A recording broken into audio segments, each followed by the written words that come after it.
It's okay. We can chop it out. We just gotta make sure things good. We're allowed to swear. Fuck yeah. Oh, shit. Yeah. Fuck shit. You don't want to make it like a.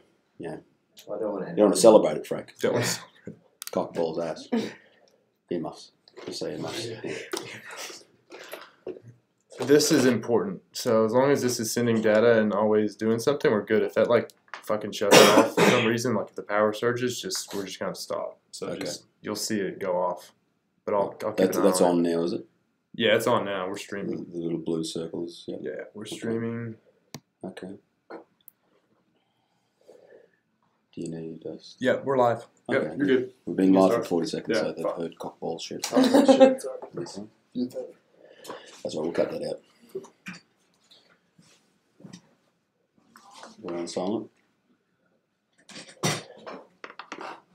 See. Just sponsored by Coffee Tobacco. Alright, ready? Yeah. Any questions about how we're going to kick this off? Just promise to talk. Yeah, you can ask me. Oh, How, Okay, thank you. no, I mean, ask how, if you want to, how did you come about Lou? How did you come about Kate, kind of thing? Hey, Kev. Sorry, man. Will you grab the mouse and take the mouse and just get the pointer off of where? Okay, yeah, sweet. There? Yeah, I just didn't want anywhere near the stop stream button. Okay, cool. Yeah. Alright, well, we're live, so we're going to make this the third one? Yeah, after Bella, yeah. Yeah, okay, cool. All right, ladies and gentlemen, welcome to the third episode of the 98 podcast. With me today, I've got a different looking Chris Feather. I've got Kate with us. Hello, Kate. Howdy. And I've got probably one of the best looking coaches in the world, Lewis. Yep.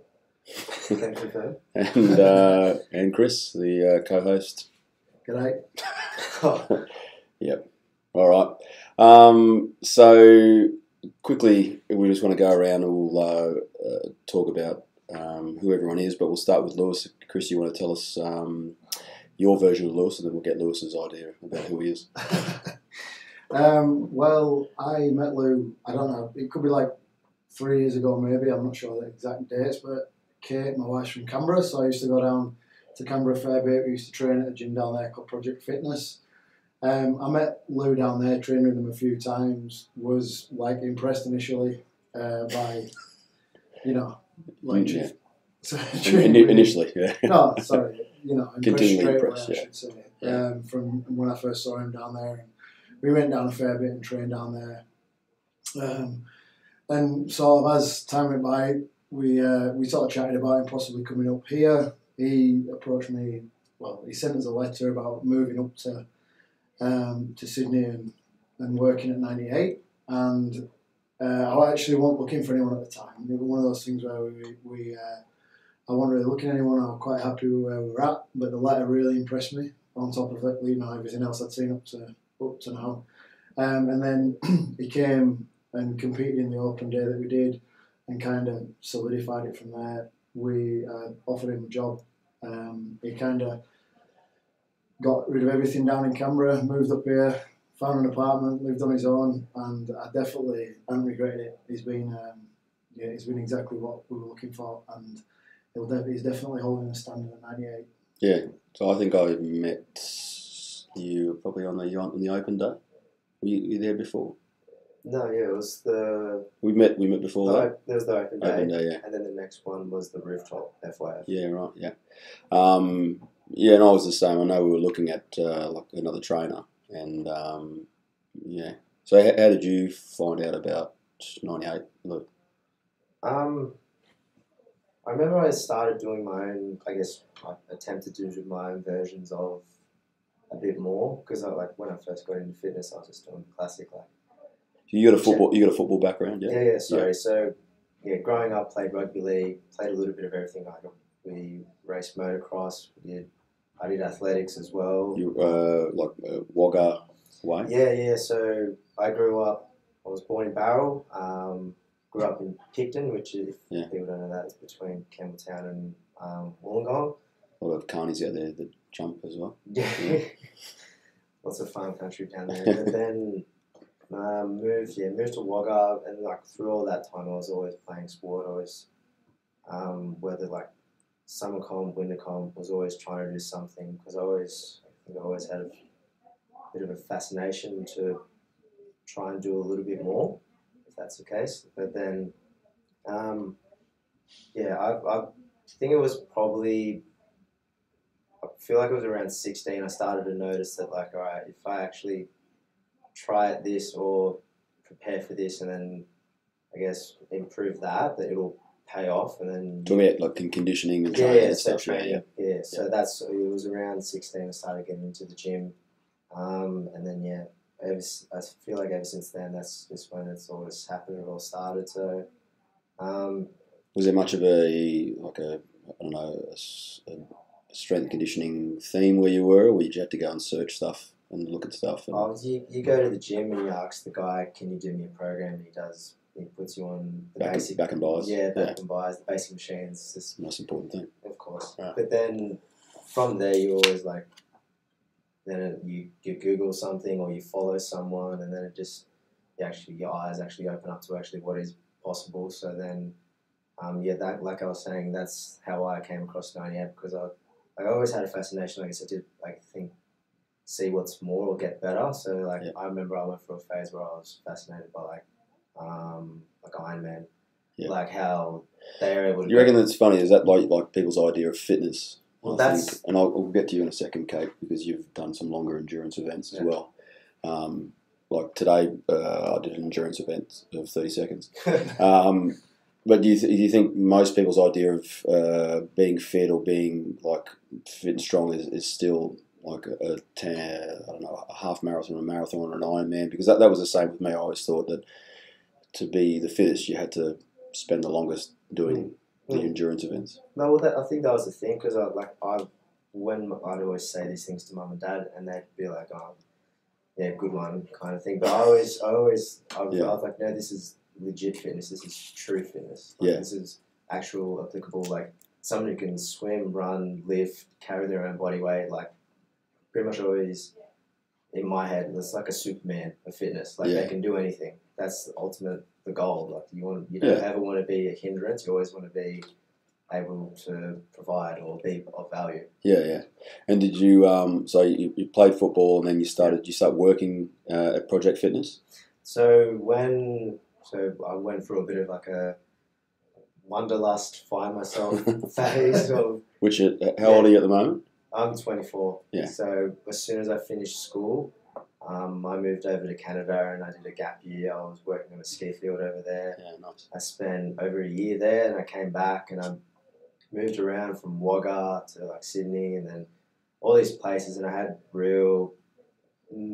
real go anywhere sort of jobs. Like I was a bartender, and then I was like mowing lawns, and they were just things to pay the bills. But I'm actually, when I was studying my HSC, which is the final certs for Year 12 in New South Wales, I was studying my PT certs at the same time. Yeah, right. I actually did my high school experience when I was 15, 16 in a gym. So I shadowed a PT then. And I always knew from then, because growing up, like I said, I always like followed coaches. And I was like, oh, I'm going to be the coach of this footy team. And then I think you always wanted that as a job. And then I was like, that's a hard gig to get. And like, they've got a lot of experience. I'm like, well, maybe I can train the people that are in that team. So then my fascination turned to strength and conditioning. And then I was like, well, that strength and conditioning position, not that I was ever like ruling myself out, but I'm like, the actual getting that position is a lot harder than you think. Yeah, 100%. So then it was more like the same theme carried over to each one, but then I was just always fascinated with that sort of. Just the idea of it. I mean, it's an interesting job, because I mean, I did the same thing. I did my Cert 3, I think, when I was 15. Yeah. I think out of like a crappy classroom. Yeah. Fit Nation or something like that. I don't know. It's so naughty. Yeah, I think it was probably run by Dazza and Shazza as But then I used to work on a gym on the weekends, Yeah. and the same sort of thing. I got my first program written on a bit of cardboard in pencil. 3 sets of 15. That would make me massive, and everything else was but then the same sort of thing. You look at the guy who was ahead of you, what the job you wanted, And then you left. So you ended up. How long did you work in Canberra for with Project Fitness? Was that that wasn't too long ago? I was in Canberra for 3 years. When I first moved there, I got a job with the AIS, the Australian Institute of Sport. I was teaching kids sport, so tennis, touch football. It all started from a friend who was working there. He put up a post, and I was like, "Oh, sounds awesome." And then they had a look over everything that I'd done. They're like, "Oh, come over, do a trial." I stayed in Canberra. I actually did a fair few jobs in Canberra of those sort of gyms. We started one of the first F45s there. I was I would have stopped the interview there. Actually, just lost my job too. I didn't know that. No, well, that wasn't in the letter, was it? No. All right. On to you, Kate. Yeah. But then, I moved. I worked at a 24/7 gym. I worked at a gym that was just in a shed kind of thing. And I always try to do my own thing. Yeah. Not that I didn't agree with where I was working, but I was just like let's say we'd be doing something. I'd be like, oh, why don't we go for 5 rounds, or why don't we add this or do that? Yeah. I just thought there was more to be done. Do you guys not want to get better? I feel like there's a lot more to do. Yeah, 100%. There always is. And then you found 98, wrote the letter, which obviously impressed Chris enough to come down and say it's been, match made in heaven ever since. Pretty much. And then Kate, Yes. try to see if you can match that. Oh god. So just quickly, you want to? I mean, people probably know you from your Instagram and the fact that you hold every record on the Concept 2 ski at the moment. I have 3. Oh, sorry. Just 3 world records. I don't know. How many do you have, Chris? None. None? Lewis? Not yet. Okay, yeah. No, okay. I've got some fairly unique ones. I've made my own up. My name's Kate. I'm 27. I first came to 98 Riley Street on their open day in October 17. 17, yeah. Well, just over a year and a bit. Yeah, 18 months ago, yeah. Yeah. I was on another gym's team purely by accident because they needed a girl, and it was my brother's gym, the Q. Yeah. And my brother was like, "Yeah, Kate's kind of fit. She can jump on your team and help out." Your estimation of the century. Yeah, that's right. That was actually the second time I ever touched a ski. Yeah. Had a great time. I really liked this. I really liked the Q, but it was always too far for me and just wasn't really realistic. But I live fairly close to 98, and I was like, oh, I might give this gym a try. And because I've always your been background's a swimming, swimmer. yeah. Long distance. Yes, purely. Well, it sort of started because no one else wanted to do it, and I was like, I'll do it. So I just come off the back of when I first came to 98. I'd just done a 20k from Cottesloe Beach to Rottnest Island. Yep. And I was just sort of looking, a little bit lost, just sort of looking for something, I guess, new to challenge myself with. Because I feel like this sounds a bit silly, but like a lot of things I've done, I've sort of always been able to do, and nothing seemed, sort of like what Lou was saying, I just wanted to keep doing more, and there just wasn't a lot of things I could keep doing. Physically you weren't challenged as much as you thought you would be or should be? I was just looking for something, like, I love swimming, but it's boring. Yeah. 100% agree. Yeah. I do agree as well. Yeah, well, there's those sharks in WA as well. It's extremely sharky around Cottesloe. Yeah, only seen a few.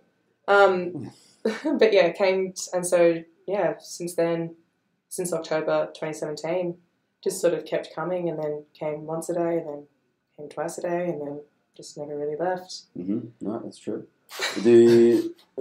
Before, can you give us an idea of your snapshot of your training before you come to 98? What were you doing? Like, was there like any You would swim a lot, and then I would swim a lot. I would run a lot. I would go to a spin class at the gym that was attached to the pool I trained at occasionally. But other than that, my gym experience was I'd never picked up anything heavier than a 30-kilo barbell. Yeah. So yeah, it came with nothing behind me, and so all of my learning has been at 98, and it's been very cool. What can happen in 18 months. And currently got a bigger deadlift than Andrew Curry, which is interesting as well. Not mentioned. So I guess I'll start with you, Chris, because you're. We want to sit there and today and sort of discuss the why behind our Fuck You Fridays, or our FYFs. Earmuffs, by the way. So it's come from your time with Jim Jones with Mark Twight years ago, and do you want to just give us an idea of why or how? Yeah, I went to Jim Jones. I guess it'd be 8 years ago now, and spent a fair bit of time there over the sort of following 5 years. And the FYF, well, sort of under Mark Twight's Jim Jones, the FYF was every Friday. Everyone kind of rolled up, and it was a massive team event that, everyone kind of jumped in. That was always very challenging, and a lot of the time it looked on paper like we're not going to finish this, or people, actually it split the people. Like the people who thought we're never going to finish this generally didn't, and the people who thought, wow, this is going to be tough, let's go at it. Can you remember your first one? Yeah, we did. We did a 15,000 metre ski, like teams of 5 with 25 push-ups after every effort. So that kind of broke down to, I think we pulled about 30 efforts each. So, we're hitting 750 push-ups, which sounds ridiculous at the time, but, in a group and everything else with a lot of ski, it was very tough, and, the pace of the ski maybe wasn't that great and all that kind of thing, but it were, a team of 6 getting through it, and there was probably, I don't know, like 6 or 7 teams of 6. Yeah, nice. And yeah, that kind of, it was something I was looking for from when I finished playing footy. Like I enjoyed training, it was great, and I got all that from the gym. We got, hung with the lads and had a laugh, but you kind of miss that game day feeling, and it was exactly that, and which is exactly what it is to me now. Yeah, and I guess the idea behind it is, the way I explain it when people ask is Monday to Friday, or Monday to Thursday for us is that the idea is that you work for yourself, you get yourself fitter, you get yourself stronger, and then on the Friday, as for our FYF, the idea is to work for someone else. Is to try and be strong enough and good enough that no one else is suffering because you're too weak or too slow, or you haven't got the mental attitude to go in there and empty the bucket. Yeah, totally. It just shows character. There's nowhere to hide in it. You can, and it's not one of those things where you need to be some kind of elite athlete. It's like people of all abilities and everything else, can jump in. You just have to, it sounds very, very corny, but like give 100%. And the people that don't, you notice them straight away. Yeah. And it's the kind of, I don't know, I would never take a trainer on board who hadn't done an FYF. Yeah. Because you can be, there's been plenty that have been who you think, oh, this guy's going to be great on our team, and then you have them and they disappear for a round, and maybe they pull 5 balls short on a round, and then you're like, nah, this guy is not for us. That's been interesting. I reckon it's one of the best ways, like the ultimate HR process, is to throw someone into an FYF and see what happens at the end. Because you're right, they don't have to be the fittest guy or girl, they don't have to be the strongest. I remember when we were just talking the other day about Emma, her first time with an FYF, and she turned up and it was that Holy Balls on steroids, where we weighed everyone. This is when Curry pantsed himself, remember, to weigh in? Yeah. Stripped down his underpants to weigh in just to help his team. But that was her, I think she got a text about half an hour beforehand. I'd never met her before, and she jumped on the team, and she was telling me the other day that her vision was blurry. She thought she was going to fall over it a couple of times. I didn't see any of that, or she just worked her ass off. And it's always interesting because you talk about some people that turn up and they'll disappear, they'll sit at the back, and at the end they'll take a lot of happy selfies and hashtag an FYF, and off they go. Yeah, that's right. And the Holy Balls, just for anybody who doesn't know, and we try and make the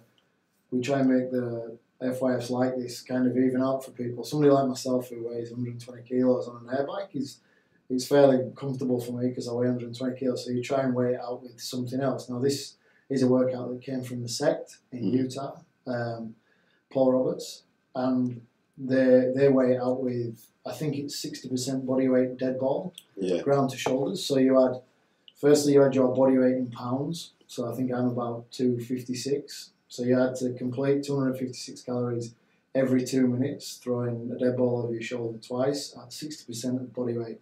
So something like that just totally levels the field. Yeah.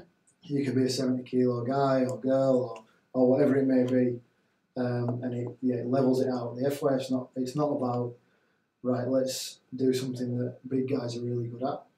Because I want to look like a legend. It's like, we put plenty of running in there, which I hate, plenty of burpees, to try and I know Kev's pushing for the 45-minute. I'm still waiting for that, the 1RM deadlift, work to heavy 1RM, and then we can go and have a beer afterwards. The ultimate FYF, I think, let's be honest. 45 minutes as well, cardio-based. It's a lot of rest. It's a lot of rest, yeah. I still like your idea about lifting a heavy 240 then leaving. I think that's my favourite. No, I said walking up to it. Working up to it, yeah. Kate, can you remember your first FYF? I can, actually. And it was the very first time. So the very first time I got invited to, because there's a few people who come and train on a Friday at 1:30, you should come. It was 330 cals on the air bike, 333, I don't know why there was a lot of threes. 333 cals on the rower and 333 cals on the ski. And there was a sled push because that was the first time the sled had been installed. Fair enough. Yeah. It was the first time I ever. It was the first time I ever touched an assault bike, and there's not a lot that makes me say I can't. But there was a point where I was like, oh no. Everyone's got to get to that point. Remember that dude that came in with that girl that time and left halfway through an FYF while you got 15 minutes in, and then he reckons it was a pre-workout that made him sick. Wasn't the assault bike that just burnt his legs out completely. Yeah, he hit out the front like, no, it's no good. Bit of max yeah. gone. What about you, Lewis? Can you remember your first? I mean, not the open day, but you can remember your first with the team as a coach? I think the rooftop was probably the first one. Yeah. But I personally, I don't really consider that my first FYF because first off, I was on a Saturday. And then also, I think it was more like an end of year sort of function. But like for me, the genuine FYF is 1:30 on Friday. So the first one was actually partnered with Jules Rinaldi. And really? Yeah. And then... currently freezing his ass off in front. His rather half-sized baguette. And it was like 3 parts, and it was 1 for 1, 10 reps, 10 cals. I think it was 10 lunges, and then it was we were box jumps, and then an assault bike cals. Yeah. Mm-hmm, I remember that. Yeah, and then I loved it. Yeah. I thought it was awesome. I reckon the one for me that I can remember the most with you, and it was when we decided to back squat, assault bike, bench press, carry that stupid ball around. Remember, where I remember that's still to the day. I reckon that's got to be like every time I was squatting, my hearing would go. Yeah. But then I didn't feel too bad because we all had a fixed weight, and you would have done like almost 120% of your body weight. The rest of us are doing like body weight. Mm-hmm. Mindset wise and like idea wise, I think everyone goes in there a little bit different in why they do it, how they do it. For me, like I love it so much because it scares the shit out of me every single Friday. Like there's not a Friday that comes close. I was talking to Emma about it again, where she thinks about it 2 days beforehand. She gets anxiety the whole way through. Where I actively don't think about it until I hear the workout being muttered somewhere, and just if I hear burpees, I think it's bullshit. But for me, it scares the shit out of me, and it scares the shit out of me because I think every Friday, am I going to be able to pull my weight? Am I going to be able to be focused? Am I going to be a good team member? And it just gives me the ability to look inside again, and it's the continual weak voice that wants to pop out all the time. That's the whole thing I'm always battling. It's not, it's never going to leave, but it always wants to to come out? Like, can I not go as hard on the bike or the ski, or can I like rest a bit more than I should? Like that last one too, that rack hold, you know, the tailpipe with, you know, that never ended. That was hard. Yeah. Yeah, I like to put something in there that's, you know, like makes you question yourself. But everyone, I think as well, just lately I've been jumping in the Saturday morning with the members, and it's generally a variation of what we've done, if not exactly the same. And it's a really great way to kind of just see who is buying into it, who's not, who maybe needs like a little chat to, or whatever it is. But I think across the board we've got a really great set of members buying into the FIF, which is good, because we've never, you know, I can honestly say we've never really had that. Maybe had a group of 5 or 6 people that used to come, or whatever it may be, but now on a whole it's like, it's good to watch. I jumped in it on the 7 a.m. on Saturday just gone, and it's good. Yeah. It could be a Friday afternoon with the trainers, you know. And for you, do you ever get to the point where you have a bad FYF? How do you rate them? Like in terms of when you walk away from them, what do you do? What's your process about? Like, do you feel good about them all? Do you feel bad about them all? Do you always win in every one? How does it work? No, I feel, as I write it, I feel if I win or my team wins, is I've written it wrong. Yeah. Like, and also, it's not about, again, another bit of a cliche, but it's not really about the winning. I think the best FYS for me are when people walk away and, you know, like, an hour later I'm having to text everyone to say, shit, do you know what the quickest time was? And everyone's like, no. You know, because I post the quickest times on Instagram because there's people follow us from other gyms so they can see how quick it might take. And, you know, Friday just gone was a good example. I'm kind of like going around saying, oh, do you know what were the quickest times? Anyone remember? No, I didn't even set my watch, you know. Yeah. The ones where I walk away, there's plenty where I walk away kind of pissed off, where people, and you know, it works with the trainers, myself, the members, everything. It's not like I'm saying I know it all and I'm always 100%. Is where people cheat, obviously. They don't do sort of full movements. I never put anything complex in there. It's always something that's just hard work, like, you know, whether it be a dead ball or, you know, like a burpee or ski, bike row. It's not some kind of crazy thing where people can't remember it, or and so when you see people cheat, or when you see people just like cruising through it, taking a piss sort of any other day kind of thing, it gives me the shits. It makes me think about the other members on the team who, like you say, train all week to come and get a decent sleep on a Friday and get up early and eat something and arrive for game day, and then a member on their team just is there to get a sweat on and take the picture at the end of it, and well done, I went to FYF. Then that gives me the shits. So that would be a bad one, Yeah. What about you, Lewis? Is there have there been FYFs where you've been annoyed, pissed off? Have you found that you've come out the other side and thought, fuck, I could have gone harder, or there's something I should have done more of, or what's the self-analysis at the end?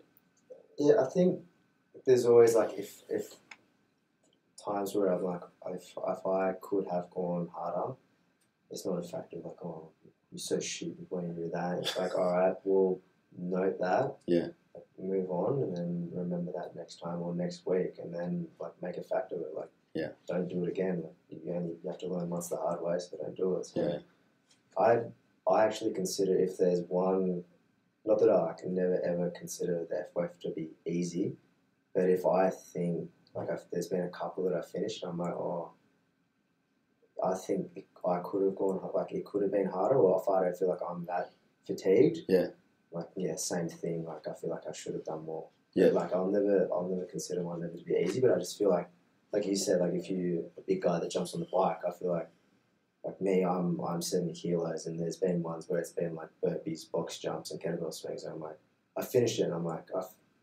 I'm fatigued, but then again, I should be very fatigued because it suited me. So you like pick a heavy kettlebell, or so. I mean, some of those things too. Like sometimes you come out and I agree, you're not feeling that hammered, but then sometimes they suit you as well. Like there's some that you think, they look at it on paper and you think this is going to crush me, and then you come out the other side and you're like, oh, that was okay.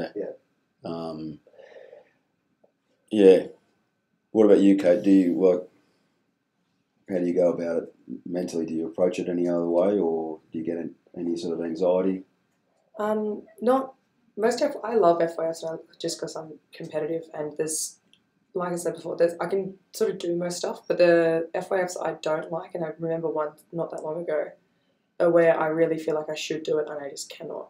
It was one sort of adopted from the sect a little while ago. It was dead ball throws over a box and burpees, and I really felt like I should have been able to do it, and I was getting so frustrated with myself because I felt it was so much harder than, like, I feel like I've got fairly realistic expectations of myself. Like, I know what I can do. Yeah. And I think, sorry to put in there, I think also your expectations of yourself are a lot higher than the average, female in our gym. Like, when we're talking about this, I'd guess you're probably throwing 45. a 45 kilo, if not a 55 kilo ball over a box. Yeah. It's, you walk in any other gym, or most of the gyms, I'd guess, and that people would be like, oh my God. Yeah. Whereas to you, that's disappointing for yourself, and I could have gone harder, and that's why you are where you are with the records and your work ethic in the gym and all that kind of stuff. Yeah, I think also just during, like, it's a mantra I've got, like, in FYS, but also like in most of my training is like, no matter how much it hurts, it doesn't last forever. Like, today my legs were going to fall off in the bike, but I was just thinking, like, this does not last forever. Keep going, keep going, keep going. The pain does end. There's a stop point somewhere. Yeah. Sometimes it lasts for a really long time. Just so everyone knows, we did the trainers jumped in today and did the 30-second air bike max calories. So we jumped in as a group and hit that this afternoon with some do the box jumps as well and some do the pull-ups. Myself, I definitely plan to do the box jumps, but we're struggling to stand after, so they'll have to wait till tomorrow. So that's. I think that 30 seconds is the easiest way to describe relativity. It's just time is all relative. That 30 seconds went for about 4 minutes. Yeah, I kept looking down at the clock and thinking, that can't be 12 seconds. So yeah, there goes my anaerobic threshold right there. It may come as a surprise to some people, especially the listeners who've never met me before, but highly, I wouldn't say negative, but I get angry at myself, and I'm very easy, and other people as well. But the FYFs, like, I never walk away very happy for the next 30 minutes, regardless, because like it hurts, and I like the pain, but I'm also if something works out well, if I feel good, or I don't acknowledge it because there's no point acknowledging or looking at it or trying to analyse why I felt good or why that was easy, because it worked. So I always try to analyse what felt like shit, why it felt like shit. I doubt that I'll ever be happy at the end of one of those workouts, because it exposes absolutely everything, there's things in there. It's extremely raw, and it's the same thing I used to look for when I was in the army. I loved physically pushing myself. I loved the pain. I loved working in a group. I loved looking around and watching everyone else suffer. I really enjoy that, to be honest, and I don't mind saying that aloud. I like watching other people suffer because it spurs me on to go harder and to think that, well, if they're hurting, I can keep going. Or looking over at Lewis and thinking to myself, that poor guy's whipping over like a 45 or a 55 kilo dead ball. I'm weigh 20 kilos more than him. This is not supposed to be that hard. But I don't necessarily see it as a negative, because for me, I get nothing out of claps, high fives, or anything like the external motivation. It doesn't affect me. It sometimes pisses me off. But I'm interested to, what does it do for you, Lewis? How do you get motivated, demotivated? Are you externally motivated, internally motivated? Like you just said then was perfect, and then sort of like what Chris was saying with Kate, like how you have such high standards. Like, I can think back to the most recent FYF we did when we were on the assault runner, and I actually, that was horrendous. That really hurt, that workout. And we were doing 30-second sprints on this assault runner. And I know at the end of that, I couldn't have given any more. But then when we go backward, and like you said, I think because we have such high benchmarks for ourselves, I can actually think back to a couple efforts where I'm like, well, actually, all my numbers were up around like 1500 watts, but then there was that one that was at 13. Yeah. So then like now all I think is now you got to get all, let's say 10 efforts at 1500. I think so. And then like you said, like if someone comes and cheers me, like I don't like that at all. Like the numbers don't lie. Like you look at it, I know what I have to do, and then I love, that's the main reason I love the FYF, is because the feedback is straight away like you did this and you didn't do this. Where can I get better? And then like Kate said, she felt like she had to improve from that one. Like I can remember one where we had to do thrusters with the kettlebells, and I just remember this weight was like crushing me, and it wasn't the fact that I couldn't go, it was like strength overhead. Yeah. So like I actually made a point, I'm like, well, that, like, it's not the fact that I couldn't give more, it was actually... How much weight have you put on since you gone to the gym? Because about 5 kilos. 5 kilos of pure muscle, by my dad. 98 online. Yeah. Yeah, and maybe some steak. No vegan. Yeah. Yeah, so you found not a weakness per se, but something you need to improve on. Like it's hard to push the weight. I mean, like you're coming in at what, 65, 66, like wet after a shower. Yeah, you keep bringing wet. Yeah, that's the thing. But yeah, like, and that's, I think, it's just performance driven that pissed you off. Well, like one thing that, like, growing up with my old man, he's very black and white, and he's like, the thing he always used to say to me when I was playing footy is like, they can't run without legs. Yeah. So like you do something, and if you want to get better at it, then you only have yourself to blame.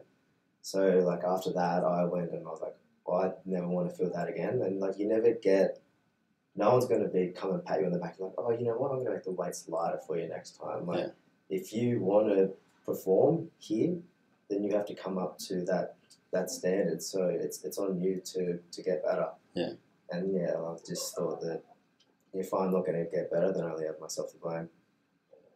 Is there something like you do, Chris, like, you know, from a mental point of view, every Friday, is there something, do you look forward to that? Is it's like a benchmark for your week?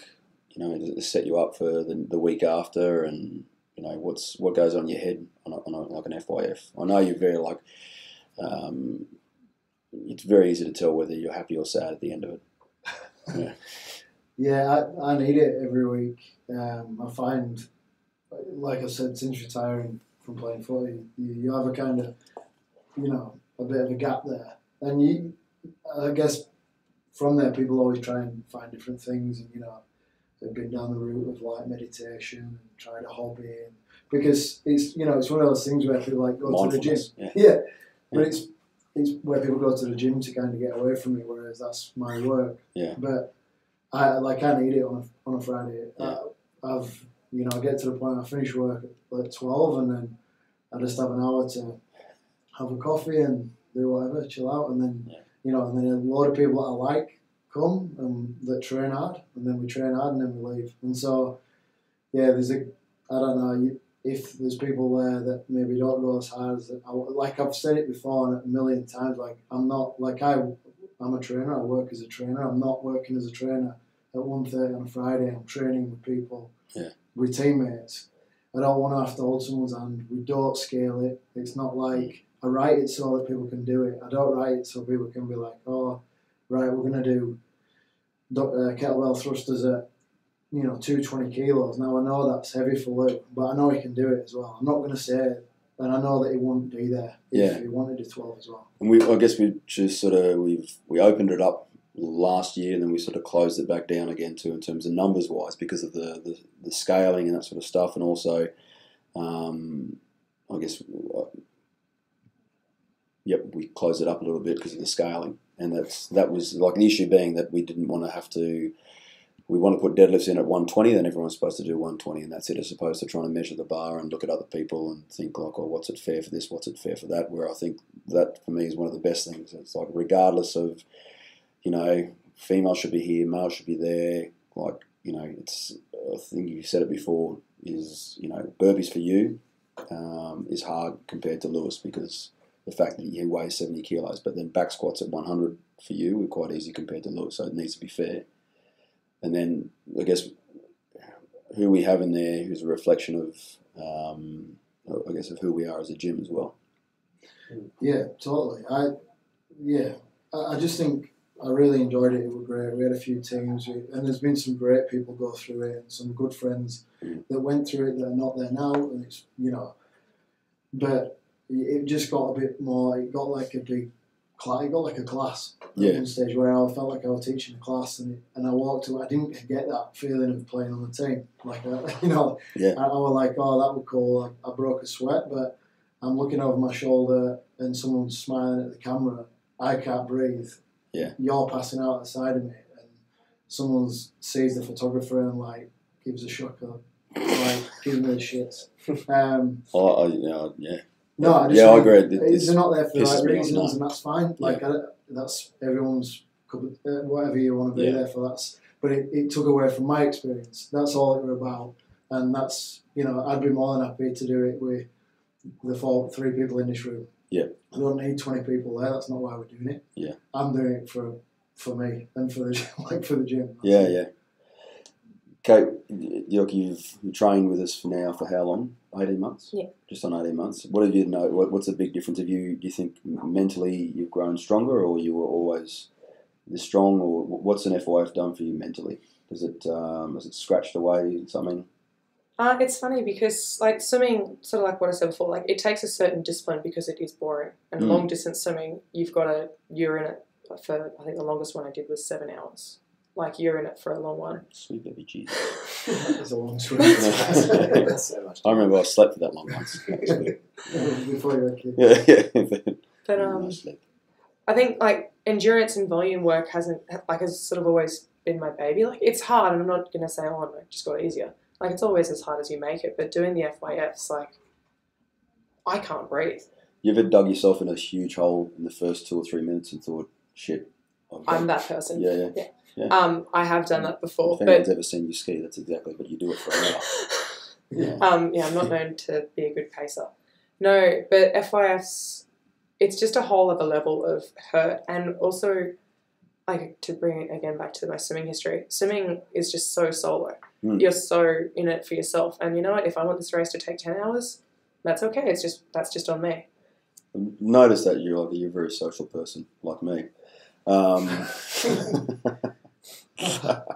You shouldn't laugh so much, fuckers. Do you has that been a big part now that like the training wise and sharing the suffering with someone else? I mean, I enjoy it. I enjoy looking around the room and watching other people suffer, but for the same reason I like suffering myself, because I think I can depend on these people. Not always do I, like enjoy everyone's company outside because I am fucking who I am. But in like for that hour or so, like at the end of it, I actually feel good about the human race in that room, at least anyway. Oh, it's certainly it's a whole different kind of bond that you build with these people. Yeah. Like you're in a gym and you're doing a workout, but they could not give you any more of themselves than they possibly could. Like there's a 50-kilo girl I train with who nails herself every single time I train with her. What's her name? Gracie May Tetley. Shout out to Gracie. But I could not, every time we're partnered, or even like when I'm with Christy, like every time we're together, I couldn't be more stoked because I know she's going to work as hard as she possibly can. That one we did with, the one we decided to make it all cardio based for no reason whatsoever. The one with 100 ski bike run. Just an hour of conditioning. I had Gracie on my team, and being 50 kilos and trying to turn the pedals on an assault bike for someone who, if the fan turns up too much, it's going to blow away.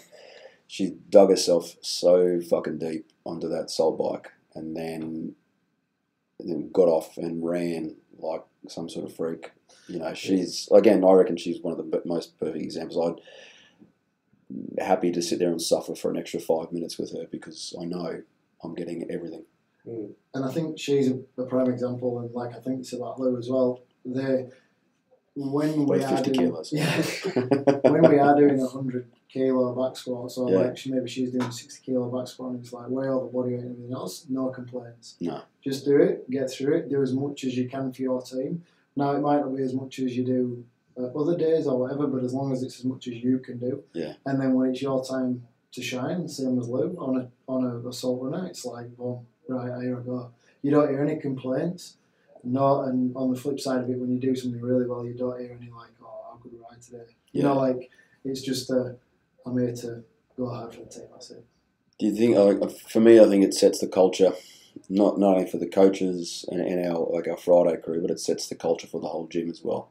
I think apart from that, like our classes are great, the structure is great, but that Saturday or that Friday session sets the tone for like what the gym is all about, which is literally like being as fit and as strong and as fast and as powerful as you can. So on a Friday or a Saturday, your mates don't have to suffer as much. I think that's true, and I think you look at Kate as an example. She can sort of answer this one, but she'll jump in with the trainers on a Friday and train with all the trainers, and we go out and everything else, and then the group of friends, like she was saying, that the rest of the members all do it on a Saturday, and then she jumps in again and does exactly the same. Yeah. Like, is that why? Just to be with all the guys again? Just to do it and be like, it's like Louis put it once really well. Like from the outside looking in, it's so hard to understand. So it's hard to understand, but like from the inside looking out, it's so hard to explain. Like working hard and seeing their facial expressions, like a lot of them are super beautiful, but it's just, it gives you something so much more to work for. And it really, like, there's no one there who I actively look at and like, I don't want to work with you. Like everyone's so ready to put in work for you and work to that high standard of effort, like not the high standard of like, oh, you need to hit this split every time. Like no one cares, but it's there to build bonds, and people really do self-select out. Like if they can't do it and if they won't do it, more to the point, like see you later. I guess you see it on a Saturday more than anything else, and sometimes I get annoyed and pissed off, and then sometimes I think maybe they haven't been exposed to as much, or they haven't had the opportunity to really understand what it's like to dig deep. And I'm also conscious as well of like your background and where you came from makes a big difference. So like for me, working out in the gym is the easiest thing you can do because it's an hour or so. You can go and have a shower, you can go home, have a pizza, but the idea is to like push yourself in such a hole so you find out like what's going on in your brain, physically how far you can push, and if you don't push yourself to you break or to something happens, then you don't know how far you can go. And also you don't know really what's going to happen when the chips are down and you're going to like, can you throw it all on the line all the time? And I don't know all the time whether some people just happen to be exposed or needed to be exposed to that type of level, like playing sport or especially growing up in the country, I don't know, it's different.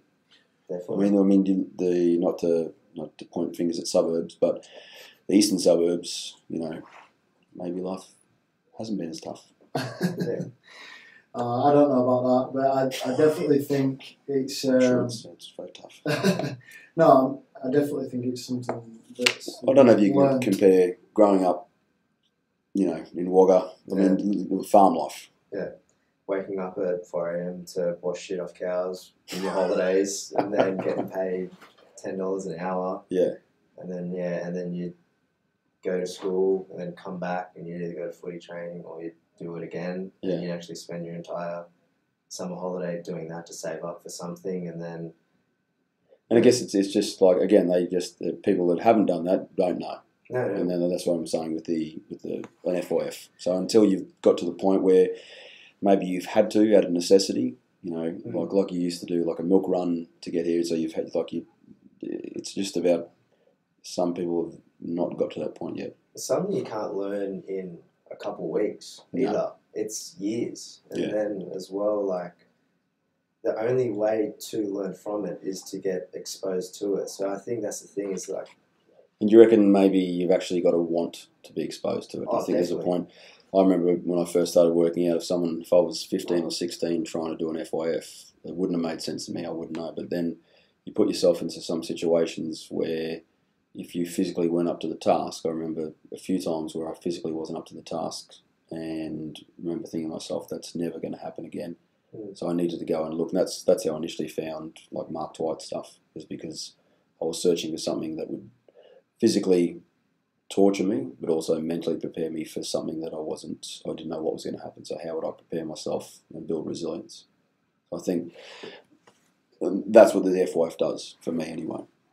And I see it change other people as well. I mean, you look at some of the people that come into our gym and within 6 months, they're fucking born again. Hard.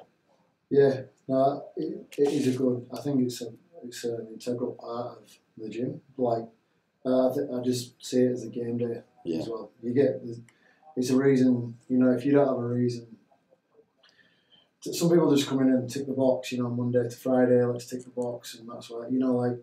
You need this FYF on a Saturday or a Friday afternoon is a reason to train so hard throughout the week if you don't already have one. And if you're sort of reasonably fit and, ticking over all right, or it's a reason to, just work with the team. The people that can't come into the gym and they haven't been able to visit, and like what's some advice? What do they do during the week if they want to start to bury themselves a bit harder? Because there's ways to do it smart, and there's also ways to do it stupid. Like the idea of just doing completely random stuff again and again and again to eventually hurt yourself. But the idea is to do it in a smart way. Yeah. Yeah, you kind of pick something that you think you might not be able to do. Yeah. Because generally you can. Yeah. There were things I remember we used to do, and it's funny, we were laughing at Lou today actually, because somebody posted a photo of him on Instagram, and he's throwing a 45 kilo dead ball. Yeah. And he said something like, the size of the frame doesn't matter, it's, blah, blah. And he's embarrassed at that because it's a 45 kilo ball and now he's throwing a 65 over his shoulder. Yeah, I had a look at the photo. It actually looks like you're not wearing Lululemon. It looks like you're wearing a wife beater. I'd actually be pumped. That was a good one, yeah. Looks like a wife beater.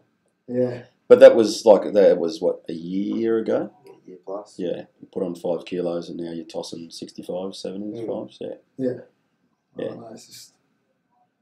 And then, all right, so I guess to you from UK, so where you started, coming into the gym, have you got any advice for someone who wants to maybe go a little bit deeper? What would you do? How would they approach it? I mean, 7 hours in the water, you're going to have to come up with some sort of gems. What were you thinking about for 7 hours? Where does your brain go? How do you keep motivated for that long? What's apart from just snoring? Well, you're halfway in a channel, you can't just stop. It's very okay. So you can't stop. All right. You physically go. The shark's chasing you. Yeah. No, it's sort of like that, and also a lot of what we do now, sort of like what Chris was saying, you pick something that you're not quite sure if you can do, but you know what, wouldn't it be interesting to know? Wouldn't it be cool to find out if you can do it? Was that always the way you were? Probably not as extreme as what it is now, but I've sort of, growing up with an older brother who I just idolised, I have always wanted to do whatever he wanted to do. So when he was starting his Ironman and his semi-professional triathlete career, Ironman always goes back to those. It was just something that I didn't want to ever have someone say, oh, I couldn't do it. Yeah. So I just wanted to try and see if I could do things, but also not follow him exactly because I am my own person sometimes. But no, it's just being interested in wouldn't it be terrible to, the last day of your life, meet the person that you could have been and realise that actually you could have been able to do so much more. Yeah. So it's sort of just always, there's not a point of you know what, I'm happy where I am. It's sort of still a continuation of, if you can't do that, let's learn. What's the point of not trying, not learning? Maybe you can't do it, but hey, at least you tried. Mm. Whereas, wouldn't it be disappointing to say, oh, it looked hard, so I just didn't want to. Yeah. You think a lot of people would defeat themselves out of the session before they even start? Guaranteed. Yeah. Yeah, big time.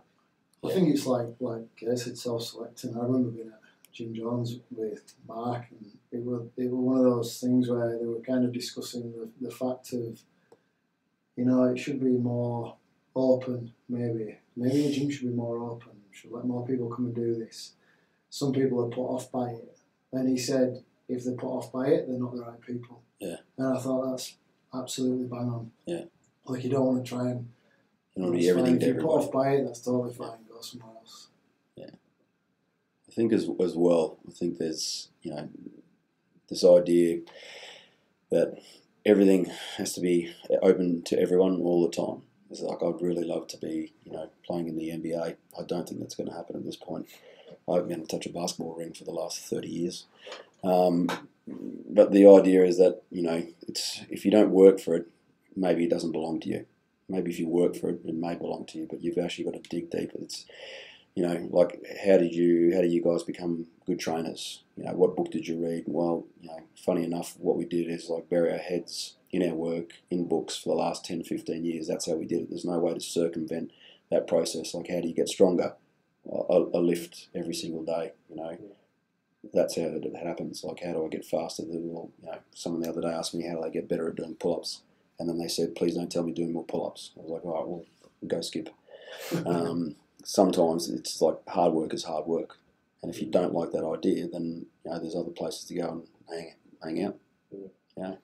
And there's nothing wrong, I don't think, with being exclusive in the fact that we hold a standard, and the standard is that, and that's it. So if you can't reach it, but you try, cool, but we're not going to lower the standard to make you feel better about yourself. You should raise the standard and you'll feel better about yourself. That was the deal. And the standard's not always a number. It's not like I'd never set, like 2K raw is a certain, because not everyone's going to get that. It needs to be a combination of a few different things. Yeah. And the standard on Saturday is 100% effort. Yeah. And that's it. It's like, if you just need to want to be there and go hard, and that's it. It's easy too, I think, once you know what 100% looks like in yourself, it's very easy to spot whether someone's giving it or they're, the faces that pretend they're giving it. Yeah. And the appeal for you, Lewis, was that exactly. The idea that you could try and get something, and maybe you get it, maybe you don't. Well, yeah, that was the appeal. Like when I was back in Canberra at Project, was this place that it was just all about effort. It was like the passion, the drive, everything to get better. That was the thing, and then you can't fake it. Yeah. And then the thing as well is you're surrounded by people who, like, you can't teach it as well. Yeah. Like, they have that drive in themselves that, as much as some people want to do an online course or download an app, like, it just doesn't happen. Like, it's something that a very select few or unique person actually does. And then when you do find someone that does have that, you're attracted to it. And then you want to obviously be surrounded by those people all the time, because as their benchmark is high as well, they're never going to be like, oh, yeah, what a peasant, what a shit effort. They're always going to be like, oh, that's all right, like, just go again, like, you can do better, because they know you can do better. Yeah. Actually care enough about someone to say, like, that's not your best effort. I mean, and the same with the idea is actually, like, I thought what was, like, really cool about what you did was that you sought out a place you wanted to go and work at, and then you went there. And you packed up and moved. It's like the way it used to be when you needed something. It was like going to Jim Jones, and you wanted to learn more. You just get on the internet and print out a page and then just read it, and then suddenly you're a trainer. The idea is to go somewhere, immerse yourself in that culture, immerse yourself in that work, sweat it, bleed, whatever you need to do, and that pop out the other side, and you may have it, you may not. But that's the interesting part. I think that type of behaviour is very rare these days. If 98 was in Antarctica, I would have gone to Antarctica. Yeah, that's you the thing. by yourself. Yeah. If it was overseas, I would have gone overseas. Like, I've heard Chris say, he's like, oh, he's moved up everything from Canberra, but for myself, there was no other option. It was either stay in Canberra and be miserable and wonder what if, or go to 98 and excel, kind of thing. Like, I always view everything as like potential, like a scale of 0 to 10. So I always thought that there's so much more potential to be had, and if I stay, not that I'm back in Canberra, but if I stay in Canberra, Let's be honest. I thought I'd like stagnate and stay there, but then with 98, like, that's the thing. There's Florrie out there. That's nice. It's a good place. So you can answer this, or you don't. You don't have to answer this at all. But I'll just keep this rolling until you do. Halfway through your time with us, Chris sat down and had a chat with you for that reason that, like, we thought, like, you could do better. Yeah. Can you tell us about that? I mean, it's I don't think it's a negative. I actually think it's a positive for me. But, like, can you tell us about that? Well, it all came down to, it's a bit of a weird story, but I went out. Keep the weirdness out there to record this. I had I'd hurt my knee. Yeah. I'd re-injured. I'd re-torn a part of like the meniscus, and like the actual thought of that, like having like not being able to do it, I just felt so useless, and I just hated it, and like not being able to do anything. Like I just, and then he pulled me aside, and like we had to sit down, and in there's a couple things that he said, like it was the realization of like this job isn't guaranteed. Like you can obviously, like you're not irreplaceable, and then it wasn't like I'll pick up your game, you're so shit, but it was just like, well, He cared enough to actually. yeah, and like that's the thing. That's what I liked the most. It was the whole thing of like, this is what it is, and like you're actually in a position where a lot of people, and you've wanted this for so long. So why come here and squander or ruin that opportunity? So, and that's the thing. And then like, I wouldn't say that I was happy. Not that I was like complacent. No. But I was like, oh, I've gotten here. Like, how good? This is awesome. I was looking around. I was like, surrounded by all these people. I'm in the Big Bad 98. I'm like, all this place. It's awesome. Yeah. But then, it was that thing of like, this isn't guaranteed. Like, you could lose everything that you wanted. Yeah. I think. And and ever since then. Fuck, I reckon you turned on that day. Mm. And for you, which for me, I think that shows the character of a man more than anything else. Because we've had sit-downs with many people, and to be humble enough and to be driven enough and to like sit there and self-analyze, but it also comes from a safe place as well. Mm. Like if anyone in basically in our FYF ever said anything, you can almost guarantee that like any coaches or trainers, if someone brings you up and sits you down and says, like, you need to lift your game, or I think you can give me more, you can almost trust 100% that like it's true. And I think from your point of view, obviously like gave a big shit about Lewis to say that and sit down. Yeah, I did, and I realised what we got pretty close, I'd say, and I realised what he'd sacrificed to move here. I also know what it's like moving here. Like I moved from a fairly quiet place in the north of England and came here, and it was like exactly like that. I don't know. I think like Lou said earlier, you've got to work for it. Yeah. It's not just it's not on a plate. And I feel like he had all this. He knew exactly what he wanted. He had all the potential and everything else, and maybe he just sort of pulled off the gas a little bit for a couple of months there, and I saw so much more in him, and we sat and had a chat, and he took it on board, and I knew he'd take it on board. I knew, because I knew what kind of bloke he was like, and if he hadn't taken it on board, he wouldn't be sat here now. And I think he's one of them. Isn't one of the, like, again, another integral part of the gym. I see him here a long time, hopefully. Hopefully, because we're getting too old. Yeah, because someone. No, I think that was probably like I had plenty of like good times last year. Like that for me was probably like just sitting away from it a little bit. It was probably one of my favourite things of last year. And it all comes down to the fact that like we can just have these open and honest conversations, and I feel like that's what happens on a Friday, is that without saying too much, we train together, we throw it all on the table, and whether you like it or not, you're exposed for that hour or that 45 minutes, and it's what I really enjoyed about first reading Mark Twight stuff, is that created a space where it was a safe place to fail, but you needed to like throw everything on the line. And if you come up short, then sweet, but at least you come up short by giving you all. You come up short because you didn't have enough balls to throw it all in, and no, that's not okay. I think that's like that's why I enjoy those Fridays. Like everything, that's what they scare the shit out of me still. I think that's one thing, is you can always take something away from it, and it comes down to the person. You can be like,